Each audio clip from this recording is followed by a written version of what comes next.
जनन अंग, प्रजनन क्रिया क्या है। तो मानव के जो जनन अंग है उसी के बारे में कैसे संतान उत्पन्न करते हैं वो सारी चीजें यहाँ पढ़ाए जाएंगे। तो पहला क्वेश्चन होता है प्रजनन क्रिया, इंग्लिश में बोलते हैं रिप्रोडक्शन। रिप्रोडक्शन है क्या? आप देखते होंगे जो जीव होते हैं वो अपनी जैसे संतान उत्पन्न करते हैं। तो जीवों में संतान उत्पन्न करने की क्षमता होती है, इसी क्षमता को हम लोग प्रजनन क्रिया कहते हैं। कोई भी क्रिया हो उसमें अंग भाग लेता है, जैसे पाचन क्रिया है, डाइजेशन है, इसमें पाचन अंग भाग लेते हैं। श्वसन क्रिया है तो श्वसन अंग भाग लेते हैं।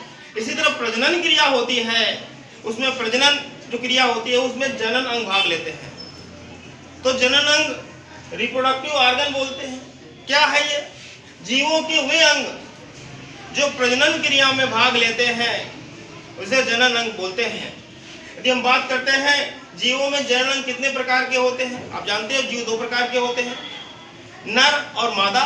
नर को मेल बोलते हैं, मादा को फीमेल बोलते हैं। नर मतलब पुरुष, मेल, मादा मतलब फीमेल जो स्त्री होती है वो फीमेल कहलाते हैं। चाहे फीमेल बोलो, चाहे स्त्री बोलो, चाहे आप मादा बोलो, बात एक ही है। तो इस प्रकार जनन अंग भी कितने प्रकार का होगा? तो नर जनन अंग मेल रिप्रोडक्टिव ऑर्गन और मादा जनन अंग फीमेल रिप्रोडक्टिव ऑर्गन। अगला क्वेश्चन है मानव शरीर में कितने प्रकार की कोशिकाएं पाई जाती है। आप जानते हो कोई भी जीव हो उनका शरीर कोशिकाओं से बना होता है। तो मानव शरीर में दो प्रकार की कोशिकाएं होती हैं, सेल्स होती हैं। एक जनन कोशिकाएं, ये लैंगिक जनन में भाग लेती हैं। दूसरी प्रकार की कोशिकाएं होती हैं कायिक कोशिकाएं। जनन कोशिकाओं को जर्म सेल बोलते हैं और कायिक कोशिकाओं को सोमैटिक सेल्स बोलते हैं। ये दोनों सेल्स जनन क्रिया में भाग लेते हैं। अभी हम आपको बताएंगे आगे कि जो जनन क्रियाएं हैं रिप्रोडक्शन वो दो प्रकार की मुख्यतः होती है, अलैंगिक जनन एसेक्सुअल रिप्रोडक्शन और लैंगिक जनन सेक्सुअल रिप्रोडक्शन। जो लैंगिक जनन है उसमें जनन कोशिकाएं भाग लेती हैं, जबकि अलैंगिक जनन में कायिक कोशिकाएं भाग लेती हैं। आपके शरीर में दो प्रकार की कोशिकाएं होती हैं, जो जनन अंग में होती है वो जनन कोशिकाएं और जो शेष बचा है वो कायिक कोशिकाएं, ये सोमैटिक सेल्स कहलाती हैं। अब अगला क्वेश्चन आता है कि मनुष्य का जो मुख्य नर जनन अंग कौन है? नर मतलब जो पुरुष में जो जनन अंग है वो क्या है? तो बताओगे सर, मनुष्य का जो मुख्य नर जनन अंग होता है, मेल रिप्रोडक्टिव जो ऑर्गन है वो वृषण होता है, टेस्टिस होती है। वृषण, टेस्टिस बहुत महत्वपूर्ण। और एक जोड़ी वृषण होते हैं, टेस्टिस होते हैं। मनुष्य में कितने वृषण मतलब टेस्टिस होते हैं? तो बताओगे सर, मनुष्य में एक जोड़ी टेस्टिस पाए जाते हैं। यदि हम मादा जनन की बात करते हैं तो मादा जनन जो होते हैं वो अंडाशय होता है, अंडाशय को ओवरी बोलते हैं, ये भी एक जोड़ी पाई जाती है। अब यहाँ पर क्वेश्चन ये आता है कि जो वृषण है, जो टेस्टिस है, ये नर जनन है, और जो अंडाशय है, अंडाशय बोलते हैं ओवरी, ये मादा जनन, ये नर जनन और ये मादा जनन। इसका काम क्या है, इसमें बनते क्या है? तो आप बताओगे जो वृषण होता है इसमें शुक्राणु बनते हैं, शुक्राणु, स्पर्म बोलते हैं। ये नर युग्मक कहलाता है, नर युग्मक कहलाता है। और जो अंडाशय होता है इसमें अंडाणु, इंग्लिश में ओवा कहते हैं, बनता है।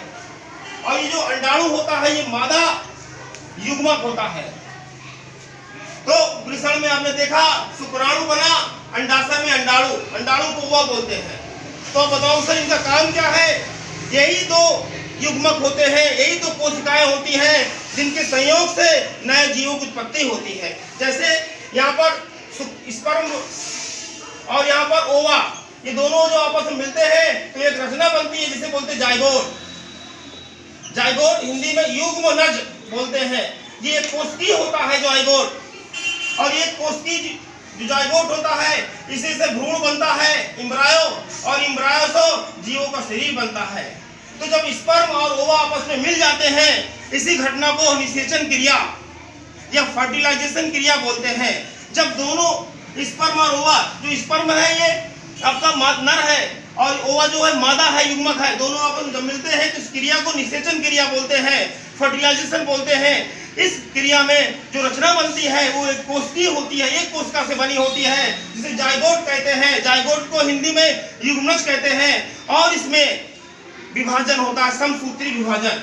मैंने आपको पीछे बताया है कि जो कोशिका विभाजन होता है दो प्रकार का होता है, समसूत्री विभाजन और अर्धसूत्री विभाजन। यहाँ पर समसूत्री विभाजन होता है। समसूत्री विभाजन को हम लोग माइटोसिस के नाम से जानते हैं। और जब विभाजन होता है तो उनकी कोशिकाओं की संख्या क्या होती है, बढ़ती है। और बढ़ने पर क्या बनता है, भ्रूण। ये देखिए भ्रूण, एम्ब्रायो बोलते हैं इसको, ये बनता है।